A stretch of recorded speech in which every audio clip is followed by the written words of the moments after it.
আচ্ছা দেখো, আমরা তো ট্রান্সপোর্টেশন প্রবলেম শুরু করেছি। ট্রান্সপোর্টেশনের আমরা ভ্যাম মেথডের সাহায্যে আমরা অপটিমালিটি টেস্ট করেছি। অপটিমালিটি টেস্ট করে ভ্যাম মেথডের সাহায্যে আমরা সলিউশনও করেছি অপটিমালিটি টেস্ট। আজকে আমরা ট্রান্সপোর্টেশনের আরও একটা করব, যেটা হচ্ছে ডিজেনারেসি। মানে কোনো একটা ট্রান্সপোর্টেশন প্রবলেমকে কখন ডিজেনারেট ট্রান্সপোর্টেশন প্রবলেম হয় বলা হয়, এবং ডিজেনারেসি যদি অকার করে, মানে প্রবলেমটা যদি ডিজেনারেসি আসে, তাহলে সেখান থেকে আমরা কি করে প্রবলেমটাকে সলভ করে অপটিমালিটি কন্ডিশন।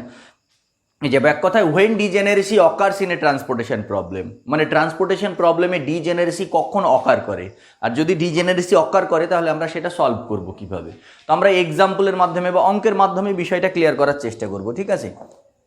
তো প্রথমে আমরা অঙ্ক দিয়ে শুরু করি।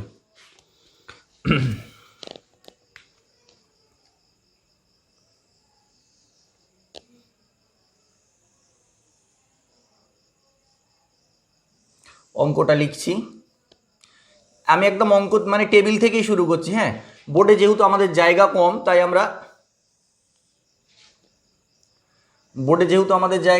আমরা খুব বড় এর মধ্যে যাব না।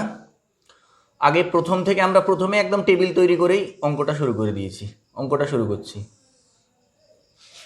ও 4টে আছে, 4টে আছে, ঠিক আছে।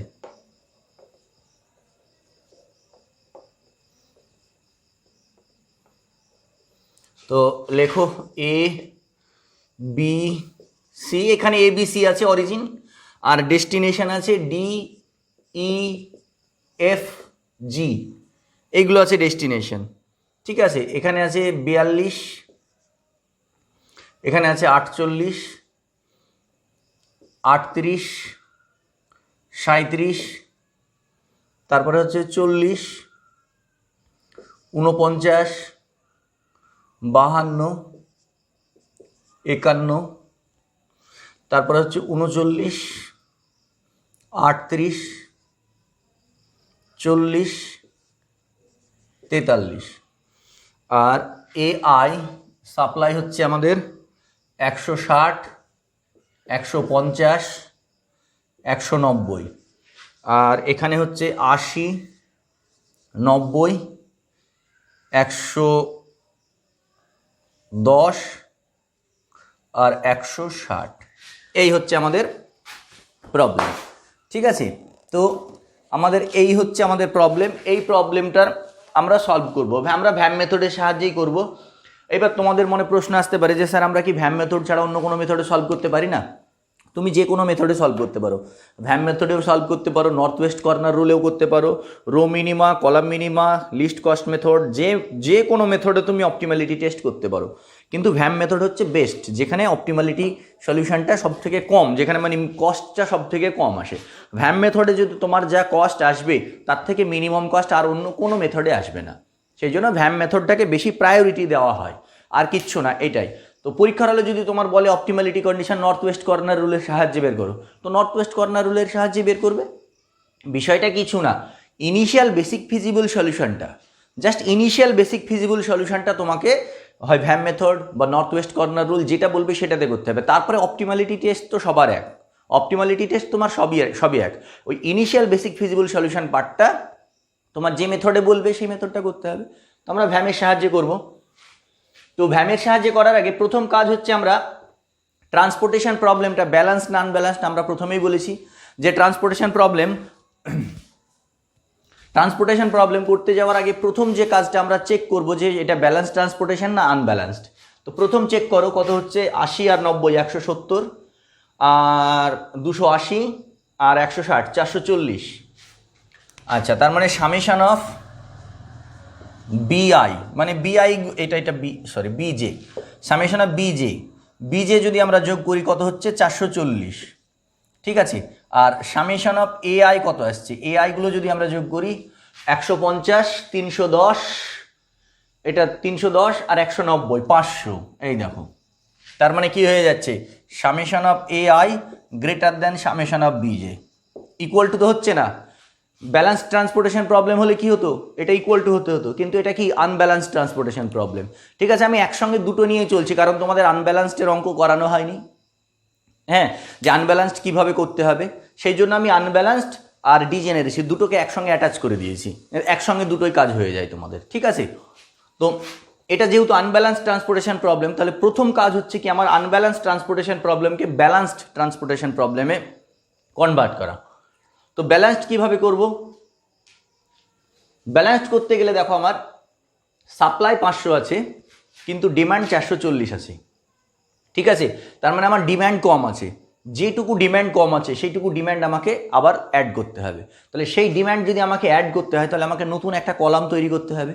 এবার তোমার মনে প্রশ্ন আসতে পারে, যদি সাপ্লাই কম হতো, সাপ্লাই কম হলে একটা রো তৈরি করতে হতো, যেটা কম হবে, যদি সাপ্লাই কম হয় তাহলে রো তৈরি করতে হবে, আর যদি ডিমান্ড কম হয় তাহলে কলাম তৈরি করতে হবে। মানে এক কথায় তোমাকে ব্যালেন্সড সাজাতে হবে। কারণ এইটা আমার 500 আছে কিন্তু এটা তোমার 440 আছে, তাহলে 500 থেকে 440 বাদ দিলে কত হয়? 60। তাহলে আমরা একটা কলাম তৈরি করব, ডিমান্ড একটা কলাম তৈরি করব, সেটাকে ডামি কলাম নাম দেবো, ডামি। এবং সেটার এগুলো তো সব ডেস্টিনেশন, সেই ডেস্টিনেশনটা হচ্ছে ডামি একটা ডেস্টিনেশন তৈরি করব, আমরা একটা ডামি ডেস্টিনেশন করব এবং তার সাপ্লাই কত দেব? 60, তার সাপ্লাই দেব 60। তাহলে এইবার এগুলো তাহলে মুছে দিচ্ছি, এইখানেই আমি তৈরি করে দিচ্ছি, হ্যাঁ, কারণ বোর্ডে জায়গা নেই, তখন অনেক প্রবলেম হবে। আমি একটা ডামি ডেস্টিনেশন তৈরি করছি, ঠিক আছে। সেই ডামি ডেস্টিনেশনটার নাম আমি দিয়ে দিলাম ক্যাপিটাল এক্স, ডামি ডেস্টিনেশনটার নাম দিলাম ক্যাপিটাল এক্স। আমার দরকার কত ছিল? 60, আর এখানে কত ছিল? 160, এটা ছিল 150, আর এটা আমার 190। দেখো এবার 500 আর 500 হয়ে গেল, একটা ডামি ডেস্টিনেশন অ্যাড করলাম। আর এইখানে কস্টগুলো কি দেবো? কস্টগুলো আমি দেবো 0। যে নতুন কলাম অ্যাড করলাম সেই কলামে আমি কস্টগুলো বসাবো 0, ঠিক আছে। এই হচ্ছে আমার ডামি ডেস্টিনেশন। এইবার যদি আমার সাপ্লাই কম থাকতো তাহলে আমি কি করতাম? ডামি অরিজিন দিতাম, ঠিক আছে। ডামি অরিজিন দিয়ে দিতাম, মানে এখানে একটা কি ডামি রো দিয়ে দিতাম, এখানে একটা ডামি কলাম যেমন দিলাম, যদি আমার এইটা বেশি হতো আর এটা কম হতো তাহলে আমি একটা রো দিয়ে দিতাম। তাহলে এই যে ট্রান্সপোর্টেশন প্রবলেমটা হলো, এটা আমাদের ব্যালেন্স ট্রান্সপোর্টেশন প্রবলেম হয়ে গেল। আনব্যালেন্স থেকে ব্যালেন্স আমরা করে ফেলেছি, আনব্যালেন্স থেকে ব্যালেন্সড এই প্রসেস। এইবার হচ্ছে কি এই প্রসেস, এবার আমরা এটার ইনিশিয়াল বেসিক ফিজিবল সলিউশন বের করব। এবার ইনিশিয়াল বেসিক ফিজিবল সলিউশন বের করার নিয়ম কি? Initial basic feasible solution same যে নিয়ম আমরা শিখে এসেছি সেই নিয়মে, ভ্যাম মেথডের সাহায্যে। তো এইগুলো আমি মুছে দিচ্ছি, এই পোর্শনগুলো আমি মুছে দিচ্ছি। তো এইগুলো মুছে দিয়ে আমরা প্রথমে initial basic feasible solution difference বের করো। দেখো আমি যেহেতু এখানে 0 লিখেই দিয়েছি, তাহলে কি হচ্ছে? 0 যেহেতু লিখেইছি তাহলে আমি এটাকে ধরে নিয়েই চলবো। এবার তোমার মনে প্রশ্ন আসতে পারে যে স্যার আমি ডামি রো বা ডামি কলাম যদি না লিখি, অনেক অথার দেখবে ডামি কলাম বা ডামি রো এভাবে প্রথমে ডামি বলে যে ডামি একটা অ্যাড করলাম বা ব্যালেন্সড করলাম, যে ক্যালকুলেশন করার সময় ডামিটাকে অ্যাভয়েড করে অনেক অথার। তো তোমার ইচ্ছা হলে তুমি অ্যাভয়েড করতেও পারো, তাতে কোনো প্রভাব পড়বে না, ঠিক আছে। সলিউশন যেমন আসছিল তাই আসবে, সলিউশনে কোনো প্রভাব পড়বে না। তুমি ডামি বাদ দিয়েও ক্যালকুলেশন করতে পারো, ডামিটাকে রেখেও ক্যালকুলেশন করতে পারো, ঠিক আছে। তো এইবার দেখো সব থেকে ছোটো কে? 0 আর 37, তাহলে ডিফারেন্স কত হচ্ছে? 37। সব থেকে ছোট 0 আর 40, তাহলে ডিফারেন্স কত হচ্ছে? 40। সব থেকে ছোট 0 আর কে? 38, 0 আর এই 38, তাহলে ডিফারেন্স 38 হয়েছে। আচ্ছা এখানে এখানে 80টা এখানে লিখছি কারণ আমার জায়গা এখানে ডিফারেন্সটা লিখতে হবে। 39, 42 আর 40, এর মধ্যে 39 আর 40 এদের ডিফারেন্স 1, এদের ডিফারেন্স 1, ঠিক আছে। আচ্ছা 90, এখানে কি হচ্ছে? 48, 49, 38 আর 48 এদের মধ্যে ডিফারেন্স 10 হয়েছে, 110। আচ্ছা এখানে কি আছে? 38 আর 40 ছোট, এদের দুজনের মধ্যে ডিফারেন্স এই যে 40 আর 38 এদের মধ্যে ডিফারেন্স 2। তারপরে কি আছে? তারপরে আছে 37 আর 43, এই দুটো, এদের মধ্যে ডিফারেন্স কত? 6। আর এখানে ডিফারেন্স কত হবে? 0, সবগুলোই 0। এই হয়ে গেল আমার। এবার খেয়াল করো এই যে যেগুলো বেরোলো এর মধ্যে মিনিমামকে, এই ম্যাক্সিমামকে, এই যে ডিফারেন্সগুলো আমাদের যে বেরোলো, প্রসেস কি? প্রসেস হচ্ছে এর মধ্যে যেটা ম্যাক্সিমাম ডিফারেন্স সেটা নেব। তাহলে ম্যাক্সিমাম ডিফারেন্স হচ্ছে 40, ম্যাক্সিমাম ডিফারেন্স হচ্ছে 40। এইটা এই কলাম বরাবর, এই রো বরাবর সব থেকে ছোটো এলিমেন্টকে 0, তাহলে 0, এখানে আমার একটা সেল তৈরি হয়ে গেল। সেই সেলে আমি কত অ্যালোট করবো? এখানে 150 আছে, এখানে 60 আছে, কত অ্যালোট করবো? আমার 60 যাবে, 60 চলে গেল, হয়ে গেল। এটা একটু কাছে লিখলে বেশি ভালো হতো, একটু ছোট করে লিখি। 160, 37, 150, 40, 190, 38, ঠিক আছে। নাহলে নাহলে আমার ওইদিকে জায়গা লেগে যাবে অনেক। হয়ে গেল। এইবার আমার কোনটা বাদ গেছে? কলামটা বাদ গেছে, তাহলে এটা বাদ গেল। আমরা জানি কি কলাম বাদ গেলে কি হয়, এই ডিফারেন্সগুলোর কোনো পরিবর্তন হয় না, তাই না? সেই একই ব্যাপার, তুমি ডিফারেন্স যদি দেখো কি হচ্ছে এখানে, কি এই তিনটের মধ্যে 39 আর 40 ডিফারেন্স 1, 90 এখানে কি 38 আর 48 এই দুটো ছোট, এর মধ্যে ডিফারেন্স কি 10, ডিফারেন্সের কোনো পরিবর্তন হয় না কলাম বাদ গেলে। একই রকমভাবে 110 এখানে কি 40 আর 38-এর মধ্যে ডিফারেন্স 2। যদি বুঝতে অসুবিধা হয় আবার বলে দিচ্ছি, এখানে 160 এখানে কি আছে 43 আর 37-এর মধ্যে ডিফারেন্স 6। এটা আমার দরকার নেই, এটা বাদ চলে গেছে।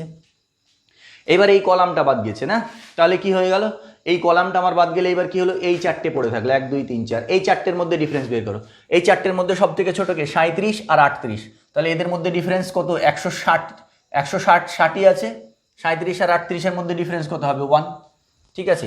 আচ্ছা এখানে 150 থেকে 60 চলে গেছে, তাহলে কত থাকলো 90 থাকলো।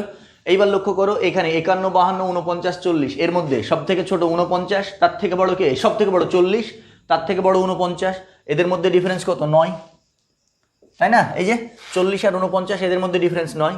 এখানে চলে এসো, এটা বাদ 38 39, 38 আর 39-এর মধ্যে ডিফারেন্স কত 1, এখানে 190 ডিফারেন্স কত 1, এই বেরিয়ে গেল। এইবার এখানে সব থেকে ম্যাক্সিমামকে, এদের মধ্যে ম্যাক্সিমামকে 10, এই যে 10। এবার এই রো সিলেক্ট করো, এই রো সব থেকে ছোট কে 38, তাহলে 10 এই 38 আমি একটা সেল বানালাম, কে যাবে এই 38-এর মধ্যে, এখানে আছে 90 আর এখানে আছে 190, তাহলে কত হবে এখানে 90, এই ঘরে 90, ব্যাস বাদ দিয়ে দাও।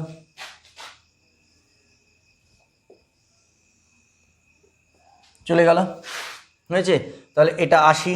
আবার দেখো এই কলামটা বাদ গেল না, কলাম বাদ গেলে কি হবে, আবার ডিফারেন্স যেমন ছিল তেমনই থাকবে। দেখো 39 আর 40-এর মধ্যে ডিফারেন্স 1, এটা কত 110, 40 আর 38-এর মধ্যে ডিফারেন্স 2, এটা কত 43 আর 37-এর মধ্যে ডিফারেন্স 6 হলো।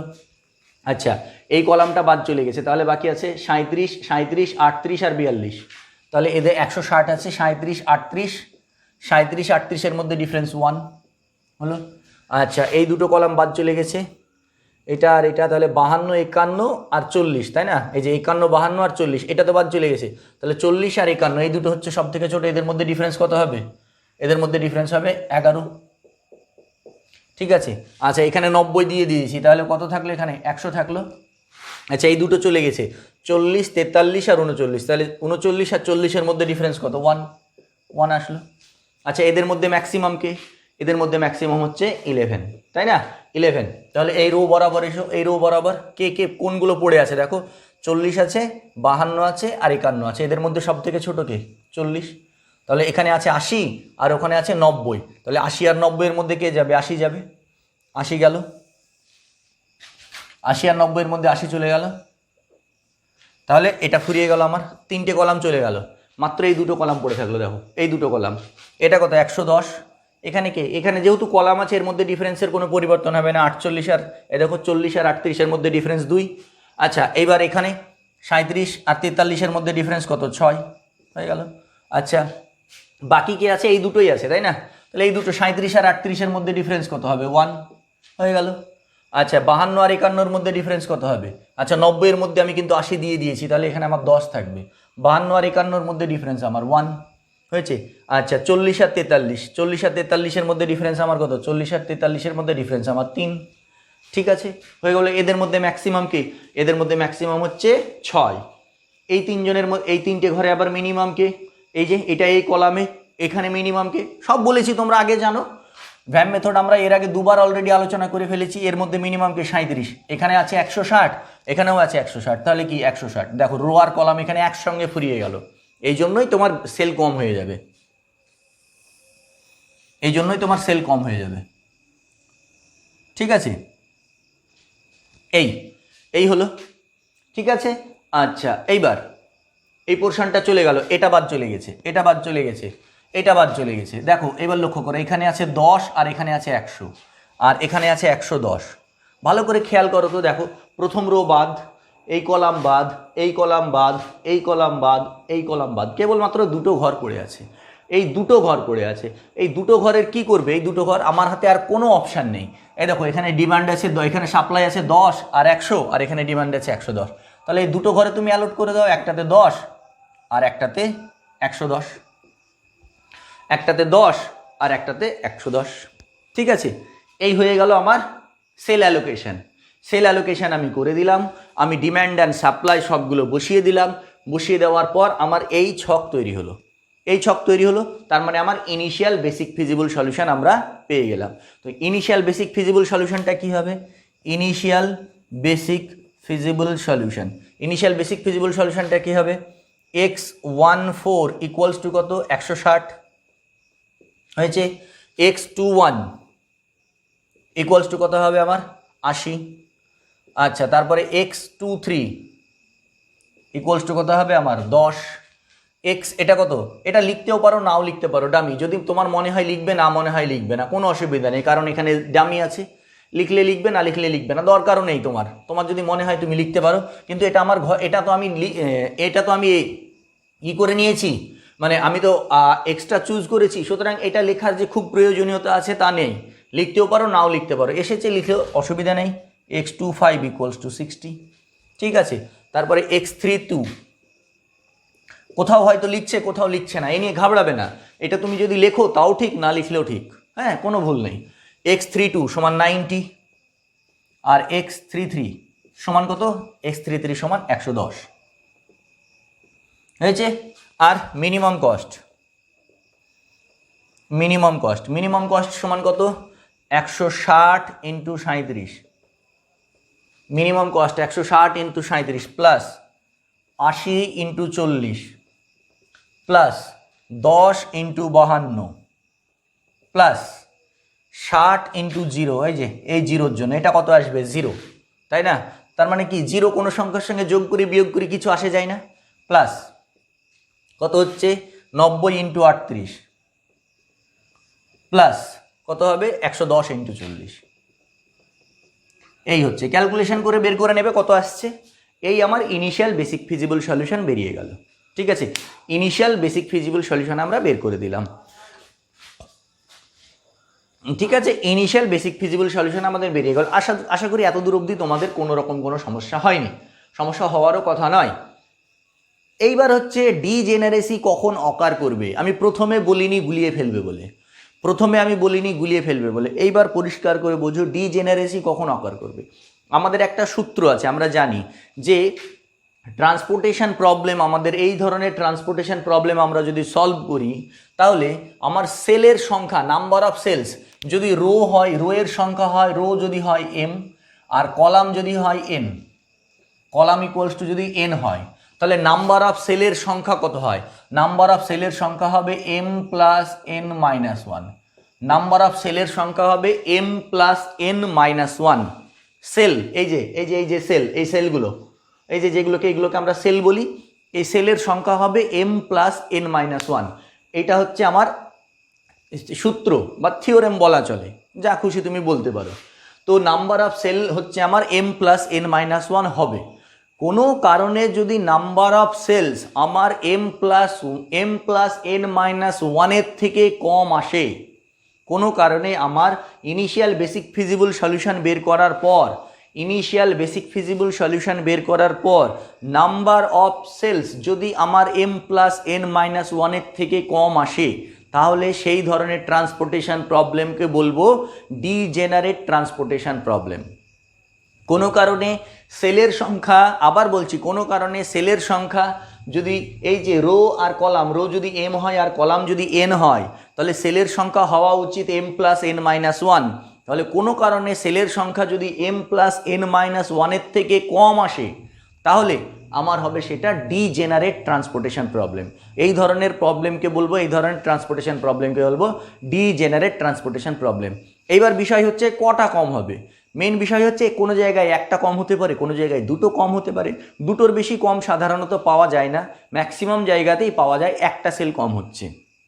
ঠিক আছে, তো এখানে লক্ষ্য করো, এই অঙ্কটায় লক্ষ্য করো, এই অঙ্কটায় রো কটা? একটা, দুটো, তিনটে। আর কলাম কটা? একটা, দুটো, তিনটে, চারটে, পাঁচটা। তাহলে 5টা কলাম আর 3টে রো। তাহলে এখানে অ্যাকচুয়ালি সেলের সংখ্যা কত আসা উচিত ছিল? 3 প্লাস 5 মাইনাস 1। তার মানে কত আসা উচিত ছিল? 8 মাইনাস 1। এই অঙ্কটায় সেলের সংখ্যা আমার আসার উচিত ছিল 7টা। এই অঙ্কটায় সেলের সংখ্যা আমার আসার উচিত ছিল 7টা।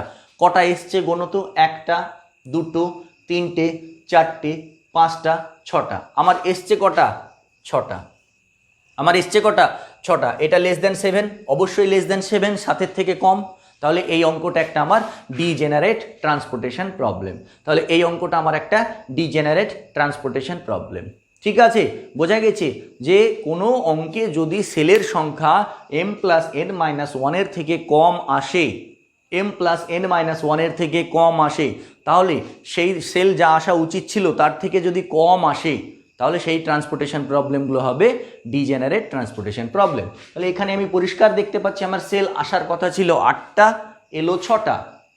সেল আসার কথা ছিল 7টা, এলো 6টা। তাহলে এটা আমার একটা ডিজেনারেট ট্রান্সপোর্টেশন প্রবলেম। তাহলে ডিজেনারেসি অকার করলো। এবার আমরা ডিজেনারেসি অকার করার পরে আমরা সলিউশনটা আমার তো অপটিমাল সলিউশন বের করতে হবে। তাহলে অপটিমাল সলিউশনটা বের করবো কী করে? তো অপটিমাল সলিউশন বের করতে গেলে যেটা আমাদের করতে হবে, আমাকে সেই সেল ইভ্যালুয়েশনস করতে হবে, অপটিমালিটি টেস্ট ইউআইভিজে বের করতে হবে। তো ইউআইভিজে বের করতে গেলে এটা আশা করি তোমরা লিখে নিয়েছো এতটা ইনিশিয়াল বেসিক ফিজিবল সলিউশন। ঠিক আছে, তাহলে এই পোর্শনটা আমি মুছে দিলাম। ঠিক আছে, এইগুলো আমাদের আর কাজে লাগবে না। এইবার মুছতে বাধ্য, কারণ আমার কাছে যে বোর্ডে আর জায়গা নেই যে আমি তোমাকে এটা রেখে দিয়ে অন্য জায়গায় বোঝাবো। তোমরা খাতায় লিখে নাও, খাতায় লিখে নিয়ে পাশে করতে থাকো। ঠিক আছে, এগুলোও লাগবে না আমার, এই ডান দিকে এইগুলোও লাগবে না, আমার ইউআইভিজে লাগবে। মুছে দিলাম।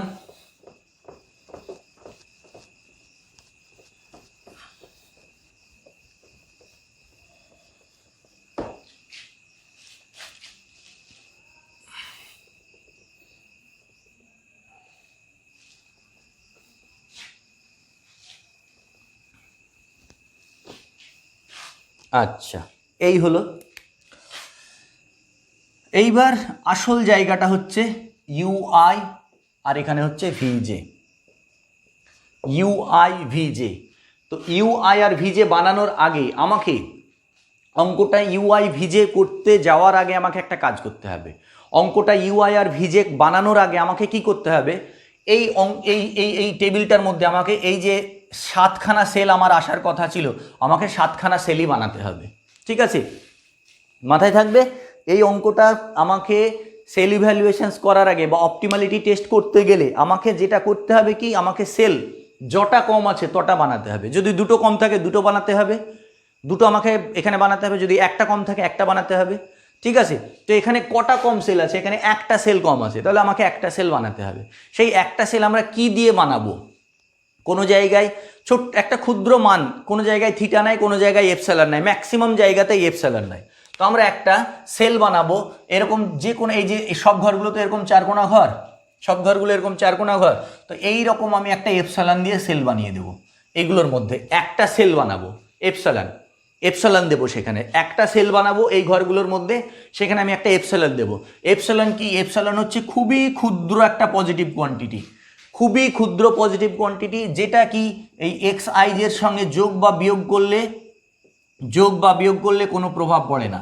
এক্স আইজে প্লাস মাইনাস এপসাইলন করলে এপসাইলনই হবে, কিন্তু আবার এপসাইলন মাইনাস এপসাইলন করলে 0 আসবে। মানে এপসাইলন থেকে এপসাইলন খুবই ক্ষুদ্র, কিন্তু একটা তার ভ্যালু আছে, খুবই ক্ষুদ্র তার ভ্যালু আছে। মানে এক্স আইজে প্লাস মাইনাস এপসাইলন যদি করি, হ্যাঁ, এই এলিমেন্টগুলোর সঙ্গে যদি এপসাইলন যোগ বা বিয়োগ করি কোনো প্রভাব পড়বে না। এক্স আইজে প্লাস মাইনাস এপসাইলন সমান এক্স আইজেই হবে। কিন্তু এপসাইলন মাইনাস এপসাইলন মানে এইটা বলার কারণ হচ্ছে কি, এপসাইলন 0ও নয়। ঠিক আছে, এটা কি হচ্ছে, এপসাইলন এতটাই ক্ষুদ্র যে এখানে তুমি যোগ বা বিয়োগ করলে কোনো প্রভাব পড়ছে না, ঠিকই আছে, কিন্তু তার মানে এটা নয় যে তুমি এপসাইলনকে 0 ধরে নেবে।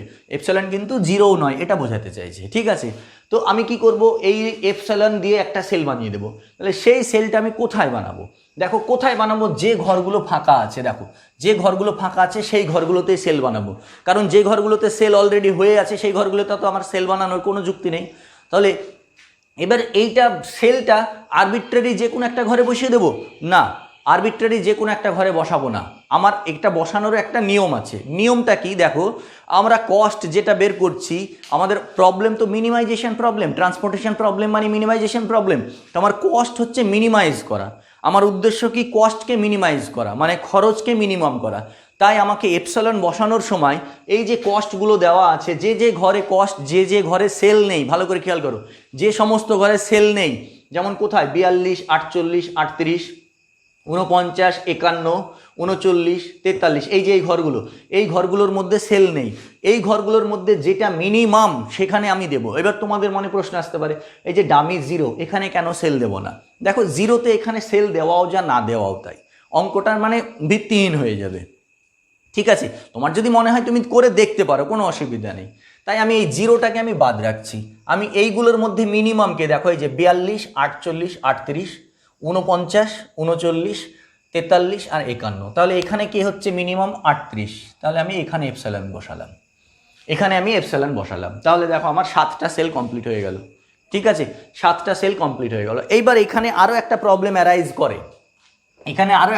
অ্যারাইজ করে, অ্যারাইজটা কি করে, যে এই 38 এখানে একটাই পেয়েছি, তো এই মিনিমাম এলিমেন্ট, আমি 38 একটাই পেয়েছি, তাই এখানেই বসিয়ে দিলাম চোখ বন্ধ করে। ঠিক আছে, কোনো কারণে যদি এই 38 দুই জায়গায় থাকতো, কোনো কারণে এই 38, ধরো এই 39টাই যদি 38 হতো, আমার এই 39টাই যদি 38 হতো, তাহলে আমি কি করতাম? তাহলে এই এপসাইলনটা এখানে বসাতাম। এপসাইলনটা ধরো এবার এইটা আছে, ধরো অঙ্কটা এটা আছে, এখন বসাইনি আমি, এইবার এটা আছে আর এটা আছে, এখানে আছে। এইবার আমি 38টা, এবার এপসাইলনটা কোথায় বসাবো? আমি কি এখানে বসাবো না এখানে বসাবো? এইগুলো বসানোর সময়ও তোমাকে একটা জিনিস খেয়াল রাখতে হবে। তুমি যদি এখানে এপসাইলন বসাও, কোনো অসুবিধা নেই, এখানে 3টে সেল আছে, ঠিকই আছে। কোনো কারণে দেখা যাচ্ছে এখানেও সেল নেই, ধরে নাও এখানেও সেল নেই, এটা আমি সব বিষয়গুলোই আলোচনা করছি, টেনশন করবে না বা ঘাবড়ে যাবে না। এই দেখো এটাতে 2টো সেল আছে, এটাতে একটা সেল আছে, এটাতে একটা সেল আছে। ধরে নাও প্রবলেমটা আমার এরকম এসছে। এইবার তুমি এপসাইলন বসাবে। এপসাইলন যদি বসাও, কোথায় বসাবে? তুমি যদি এখানে এপসাইলনটা বসাও, কি হচ্ছে দেখো, এখানে 2টো সেল হচ্ছে, এখানে 2টো সেল হচ্ছে, এখানে 2টো সেল হচ্ছে। তাহলে তুমি কোনটাকে 0 ধরবে? এটাকে 0 ধরবে না, এটাকে 0 ধরবে না, এটাকে 0 ধরবে। ধরতে গিয়ে তোমার মানে কনফিউশন তৈরি হতে পারে। তো তখন তোমরা কি করবে? তখন তুমি এইখানে এপসাইলনটা বসাবে, তাহলে এখানে কি হয়ে গেল? 3টে সেল হয়ে গেল। এখানে যখনই 3টে সেল হয়ে গেল, তুমি এটা 0 ধরে নেবে। তাহলে কি তুমি ইউআই আর ভিজে বেরিয়ে গেল, অর্থাৎ ইউআই আর ভিজে কি বেরিয়ে গেল? ইউনিক বেরোলো, তাই না? এবার তুমি যদি এখানে এপসাইলন বসাতে, তাহলে কি আসতো? এখানে যদি এপসাইলন বসাতে, তাহলে কি আসতো? তুমি এটা 0 ধরে করলে, তোমার একরকম ইউআই ভিজে আসতো। আরেকজন যদি এইটাকে 0 ধরে করে, তার আরেক রকম ইউআই ভিজে আসছে। তার মানে কি ইউআই আর ভিজে ইউনিক আসছে না। তো এপসাইলন বসানোর সময় যদি তোমার মিনিমাম কস্ট 2-3 জায়গায় চলে আসে, এপসাইলন বসানোর সময় মিনিমাম কস্ট যদি 2-3 জায়গায় চলে আসে, তখন এপসাইলনটা এমনভাবে বসাবে, মানে এপসাইলন দিয়ে এমনভাবে সেল তৈরি করবে যেন ইউআই আর ভিজে ইউনিকভাবে বেরিয়ে যায়। ঠিক আছে, তো আমার সেই জায়গাটা আসেনি, তো কিছু করার নেই। তো যাই হোক, বলে দিলাম, আশা করি বুঝতে পেরেছো। এখানে এবার যেমন ছিল আমরা তেমন করে দিলাম। ঠিক আছে, আগে যেমন ছিল তেমন করে দিয়ে 38টা 39 ছিল, 39 করে দিলাম। এইবার এপসাইলনটা আমার যেহেতু এখানে মিনিমাম, তাহলে এখানে নিলাম।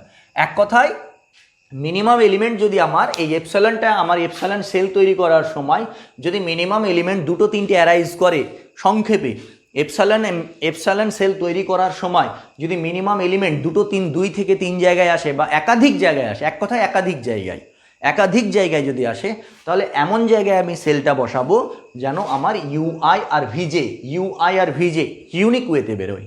ইউআই আর ভিজে ইউনিক। তোমার হাতে যদি এমন অপশান থাকে যে তুমি এপসাইলনটা ওই ঘরে বসালে ইউআই আর ভিজে ইউনিক বেরোবে, তাহলে সেটাই করবে, সেটাকেই প্রায়োরিটি দেবে। ঠিক আছে, আচ্ছা।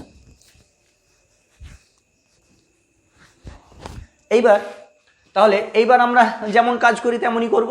সব থেকে বেশি সেল কোন রোয়ে বা কোন কলামে আছে? দেখো এই রোয়ে আছে, তুমি বলতে পারো এই কলামে আছে। আমি এই রোটাকেই ধরে নিলাম, এটাকে 0 ধরে নিলাম।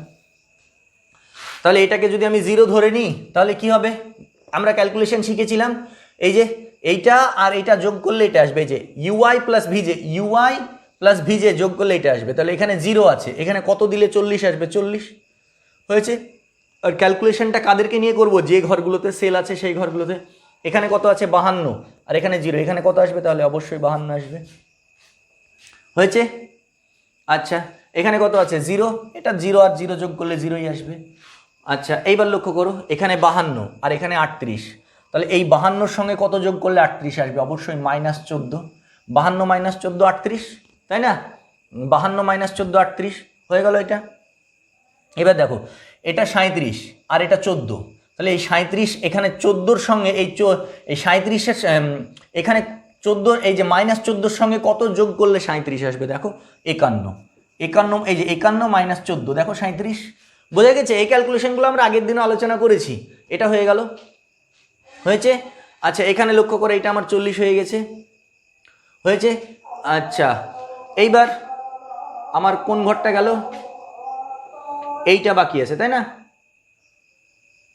এইটা বাকি আছে, এইটা। এখানে দেখো 40, এখানে 40, এখানে 52, এখানে 40, এখানে 52। এই 52-র সঙ্গে কত যোগ করলে 40 আসবে? -12। এই যে 52-র সঙ্গে -12 যোগ করো 40 আসবে। আচ্ছা এখানে আছে কত? 38, এটা 38 আর এখানে -12, -12 38-এ -12-র সঙ্গে কত যোগ করলে 38 আসবে? -12-র সঙ্গে কত যোগ করলে 38 আসবে? 50, তাই না? -12-র সঙ্গে কত যোগ করলে 38? এই যে 50-এর সঙ্গে -12 যোগ করো 38 আসবে। ভুল হয়তো বলেছি, ঠিক করে নাও। এই যে এখানে 38 আনতে হবে, আমার এখানে -12 দেওয়া আছে, তাহলে কত হবে? -12-র সঙ্গে কত যোগ করলে 38 হবে? 50। আশা করি এই জিনিসটা তোমরা শিখেছো, খুব একটা অসুবিধার কিছু নেই। তাহলে আমার ইউআই আর ভিজে যেগুলো বের করা দরকার, ইউআই আর ভিজে যেগুলো আমার বের করা দরকার সব চলে এসছে। ইউআই আর ভিজে আমার যেগুলো বের করা দরকার আমার সব চলে এসছে। এইবার খেয়াল করো আমাকে কি বের করতে হবে? আমাকে বের করতে হবে সেল ইভ্যালুয়েশন। যে ঘরগুলোতে আমার সেল নেই, এই ফাঁকা ঘরগুলো, যে সমস্ত ঘরগুলোয় আমার সেল নেই সেই সমস্ত ঘরের ক্যালকুলেশনটা আমাকে করতে হবে। ঠিক আছে? তো এইটা কি আমরা জানি? এই যে জানি ইউআই প্লাস ভিজে মাইনাস এইটা, তাহলে 40 মাইনাস 14 26, 26 মাইনাস 42 কত আসছে? -16। আচ্ছা এটা 50 মাইনাস 14 50 মাইনাস 14 কত হচ্ছে? 36, 36 মাইনাস 48 কত? -12 হয়েছে। আচ্ছা এটা 0, এটা -14, এখানে তো আর কিছু নেই। চলে এসো এবার এই ঘরে চলে এসো। 50 0 -49 1 চলে আসলো, পজিটিভ চলে আসলো, আসুক, কি আর করার আছে। আচ্ছা 51 থেকে 51 আর 0, 51 আর 0, 51 থেকে 51 বাদ দাও, কত আসছে? 0 এটা আসলো 0। এইবার এখানে আসো 40 মাইনাস 12 কত হচ্ছে? 28, 28 মাইনাস 39 -11 হয়ে গেল। আচ্ছা এখানে এই ঘরগুলো নেই, এটা 51 মাইনাস 12 কত হচ্ছে? 39, 39 মাইনাস 43 -4, তাই না? 51 থেকে 12 বাদ দাও, -51 থেকে 12 বাদ দাও 39, 39 থেকে -4, আর এটা কত? 0 -12 এটা -12। তাহলে এবার কি হয়েছে? এই যে সেল ইভ্যালুয়েশন যেগুলো করলাম আমরা সবগুলোকে আমাদের মানে লেস দ্যান ইকুয়ালস টু 0 এসছে, মানে নেগেটিভ আর 0 এসছে। দেখো নেগেটিভ আর 0 সব এসছে, কিন্তু একটা পজিটিভ চলে এসছে, তাই না? তাহলে আমাদের অপটিমালিটি কন্ডিশন স্যাটিসফাই করেনি। তাহলে আমরা কি করব? লুপ বানাবো। যেভাবে আমরা শিখেছি লুপ বানানো, শিখেছি সেভাবেই আমরা লুপ বানাবো। তো লুপ বানাও।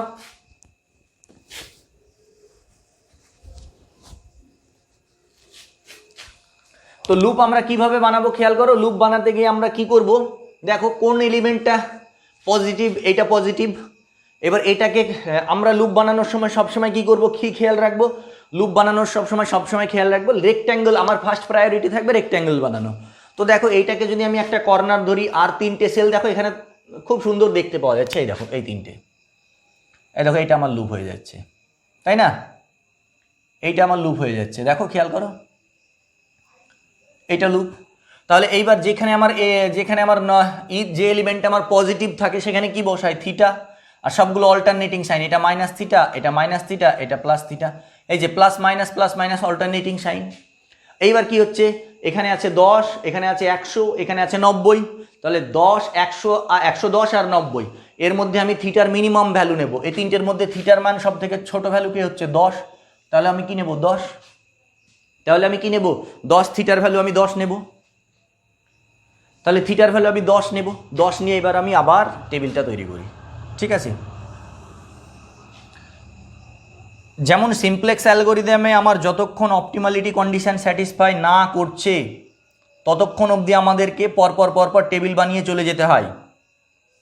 সিমপ্লেক্স অ্যালগরিদমে যতক্ষণ আমার সলিউশন না বেরোচ্ছে ততক্ষণ আমাদেরকে ক্যালকুলেশন মানে পরপর টেবিল বানিয়ে চলে যেতে হয়। 1টা 2টো 3টে 4টে 5টা টেবিল হতেই পারে। তেমনই ট্রান্সপোর্টেশনেও তাই। যতক্ষণ অবধি আমাদের অপটিমাল কন্ডিশন স্যাটিসফাই না করছে ততক্ষণ অবধি আমাদেরকে এইভাবে লুপ বানিয়েই চলে যেতে হবে। যতক্ষণ অবধি আমাদের অপটিমালিটি কন্ডিশন স্যাটিসফাই না করছে ততক্ষণ অবধি আমাদেরকে লুপ বানিয়েই চলে যেতে হবে। ঠিক আছে, সেখানে কি হতে পারে, ভাগ্য যদি ভালো হয় একটা লুপেই হয়ে যাবে, আর ভাগ্য যদি ভালো না হয় তাহলে 2, 3, 4টে অবধি লুপ হতে পারে, 5টাও হতে পারে। ঠিক আছে, এলিমেন্টগুলো বসাই। তবে একটাই কিছু না, প্র্যাকটিস। সিম্পলেস্ট অ্যালগরিদমেও যেমন প্র্যাকটিস, ট্রান্সপোর্টেশনেও ঠিক তেমনই প্র্যাকটিস দরকার। এক্সপার্ট হতে গেলে প্র্যাকটিস দরকার। যে যত বেশি প্র্যাকটিস করবে তার পরীক্ষার হলে তত তাড়াতাড়ি অঙ্কগুলো নেমে যাবে। আর প্র্যাকটিস না করলে কী হবে, পরীক্ষার হলে ওই কোনো একটা জায়গায় আটকে যাবে, তখন কী হবে, বন্ধুর মুখাপেক্ষি হয়ে থাকতে হবে, যে এই বল, এটা বলে দে, এই করে দে, অমক করে দে, এই লাইনটা কি করে এলো। ঠিক আছে, এই জিনিসগুলো তো তার থেকে নিজেরা মানে নিজের উপরে নির্ভরশীল বেশি করে পড়াশোনা করো, প্র্যাকটিস করো। ম্যাথামেটিক্স প্র্যাকটিস, যত বেশি প্র্যাকটিস করবে তত ভালো রেজাল্ট হবে। তার সঙ্গে বুঝে প্র্যাকটিস করতে হবে এবং পড়াশোনা করতে হবে। তাহলে সেলগুলো বানাই। 38-এর ঘরে সেল আছে এপসাইলন লিখলাম, এখানে কত আছে 160 লিখলাম। ঠিক আছে, তারপরে এই ঘরে আছে 80 লিখলাম। তারপরে এখানে প্লাস থিটার ভ্যালু কত 10, তাহলে এখানে সেল ছিল না, এখানে আমার সেল তৈরি হয়ে গেল। এখানে আমার সেল ছিল না, এখানে আমার সেল তৈরি হয়ে গেল। আর এই থিটার ভ্যালু 10 দিলে এই 0টা চলে গেল, তাহলে এখানে আর সেল আমার, এই সেলটা আমার রিমুভ হয়ে গেল, এই সেলটা উঠে আমার এখানে চলে আসলো। ঠিক আছে, এটা 160 ছিল, 160ই থেকে গেল। এটা 160 ছিল না 60 ছিল, এটা মনে হয় 60 ছিল, 160 ছিল না, এইটা 160 ছিল, এটা 60 ছিল, এটা ভুল করেছি, এটা 60।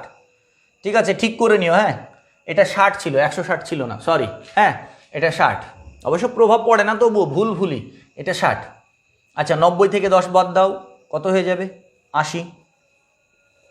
90 থেকে 10 বাদ গেল 80, আর 110-এর সঙ্গে 10 যোগ করলে কত হয়ে যাবে, এটা 120। আর কোনো ঘরে সেল আছে? আর কোনো ঘরে সেল নেই। তাহলে কত হলো, কোন ঘরে সেল সব থেকে বেশি আছে? এই যে কোন রোয়ে, সেকেন্ড রোয়ে। তাহলে এটাকে 0 ধরো, এটাকে 0 ধরলে এটা 0, এটাকে 0 ধরলে এটা 0, এটা কত, এটা কত 0 আর 49, তাহলে এটা 49, এটা কত 40 হয়ে গেল, হয়েছে। আচ্ছা, এখানে এসো, এটা কত পেলাম 38, এটা হচ্ছে 38, 49-এর সঙ্গে কত যোগ করলে 38 আসবে, -11, তাই না?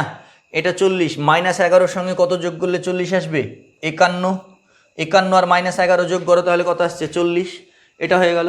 এখানে আছে 51, এখানে আছে 38-এর সঙ্গে কত যোগ করলে, মানে 51-র সঙ্গে কত যোগ করলে 38 আসবে, -13, হয়েছে। আচ্ছা, এটা 37, -13-র সঙ্গে কত যোগ করলে 37 আসবে, 50 -37 = 13। এই তো ক্যালকুলেশন। ঠিক আছে, এই তো ক্যালকুলেশন হয়ে গেল আমাদের। আচ্ছা, এইবার লক্ষ্য করো, ইউআইভি যে বেরিয়ে গেল, আর কি কোনো জায়গায় বাকি আছে? না, ইউআইভি যে বেরিয়ে গেছে। এবার সেল ইভ্যালুয়েশনে 40 - 13 কত হচ্ছে, 40 - 13 কত, 40 - 13 27, 27 থেকে 42 বাদ দাও, -15, তাই না? আচ্ছা, 49 - 13 কত হচ্ছে 36, 36 থেকে 48 বাদ দাও, -12। আচ্ছা, এটা কত 0 - 13, এটা -13ই হবে, হয়েছে। 51 থেকে 0 বাদ দাও, 51, এই 51 আর 0 যোগ করলে 51 থেকে 52 বাদ দাও, -1। আচ্ছা, 50 আর 0, 50 - 51 -1 হয়েছে। 40 - 11 কত হচ্ছে 29, 29 থেকে 39 বাদ দাও, -10 হয়েছে। 50 আর 11 কত হচ্ছে, 50 থেকে 11 বাদ দাও, 50 - 11 তাহলে কত হচ্ছে 39, 39 থেকে 40 বাদ দিলে কত হচ্ছে, -4, তাই না? আচ্ছা, 0 - 11, -11 - 0, তার মানে কত হচ্ছে, -11। বাহ, খুব ভালো, খুব সুন্দর। তাহলে আমাদের এই যে এই যে সব ঘরগুলো দেখো, মিনিমাম সমস্ত ঘরগুলো আমার নেগেটিভ এলিমেন্ট চলে এসছে, সমস্ত সেল ইভ্যালুয়েশনসগুলো আমার নেগেটিভ চলে এসছে। সমস্ত সেল ইভ্যালুয়েশনস যেহেতু আমার নেগেটিভ চলে এসেছে, তাহলে আমি বলবো আমার অপটিমালিটি কন্ডিশন স্যাটিসফাই করে গেছে, তাই না? সমস্ত সেল ইভ্যালুয়েশন যেহেতু আমার নেগেটিভ চলে এসছে, আমি বলবো আমার অপটিমালিটি কন্ডিশন স্যাটিসফাই করে গেছে। এইবার বিষয় হচ্ছে, অপটিমালিটি কন্ডিশন আমার স্যাটিসফাই করে গেল। অপটিমালিটি কন্ডিশন স্যাটিসফাই করার পর এইবার বিষয় হচ্ছে, আমি যখন অপটিমাল সলিউশন লিখব, অপটিমাল সলিউশন লিখবো, তখন একটা বিষয় তোমাকে দেখতে হবে কি, বিষয়টা হচ্ছে আমাদের যেমন বলে না যে কাজ যখন প্রয়োজন হয় তখন মনে পড়ে, আর প্রয়োজন ফুরিয়ে গেলে আর মনে পড়ে না, এরকম তো আমরা বলে থাকি সাধারণত, যে প্রয়োজন যখন থাকে তখনই মনে পড়ে, প্রয়োজন ফুরিয়ে গেলে আর মনে পড়ে না, এমনি বলে থাকি আমরা।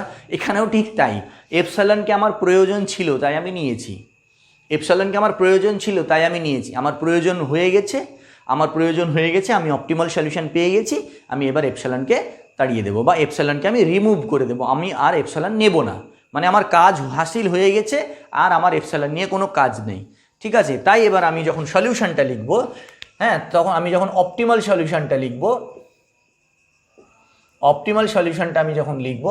তখন আমার অপটিমাল সলিউশন কি হবে, x14 ইকুয়ালস টু 160। এ দেখো আমি কিন্তু এই এপসাইলনটা লিখলাম না, কারণ কি আমার এপসাইলন নিয়ে কাজ কমপ্লিট হয়ে গেছে, কাজ কমপ্লিট হওয়ার পর আমি এপসাইলনকে রিমুভ করে দেবো, আর আমি রাখবো না এপসাইলনকে, হয়েছে 160। তারপরে x21 সমান কত আমার 80, তারপরে কত x23 সমান 10, হয়েছে। তারপরে এইটা x25 সমান 60, লেখার দরকার নেই, কারণ 60-র সঙ্গে 0 গুণ করলে 60 হয়, তোমার ইচ্ছে হলে লিখবে, না ইচ্ছে হলে লেখার দরকার নেই, না লিখলেও হবে।